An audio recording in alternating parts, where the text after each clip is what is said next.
ભારતીય જનતા પાર્ટીએ મને જે એક નાના કાર્યકર્તા તરીકે એક સેલના સહકન્વીનરને આ જે મોકો આપ્યો છે એ માટે સૌથી પહેલાં તો હું પ્રદેશના નેતાઓ અને ખાસ કરીને પાટીલ સાહેબ, રત્નાકરજી, ગોરધનભાઈ ઝડપિયા સાહેબ અને એમના માર્ગદર્શનથી વડોદરા શહેર પ્રમુખ અને તમામ શહેરના હોદ્દેદારોના સહકારને કારણે આજે હું આ શિક્ષણ સમિતિમાં જવાને લાયક બન્યો છું।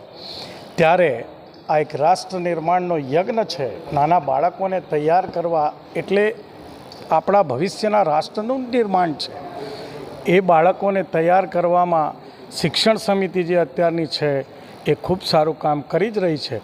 એને વેગ મળે એમાં હું મારા પ્રયાસોને પણ ઉમેરી અને સૌની સાથે રહી અને આગળ ખૂબ સારું કામ થાય અને મારા કેટલાક નવા વિચારો હશે એ પણ હું આપવાનો પ્રયત્ન કરીશ અને ખૂબ સારી રીતે આપણે આ યજ્ઞમાં આહુતિ આપીશું।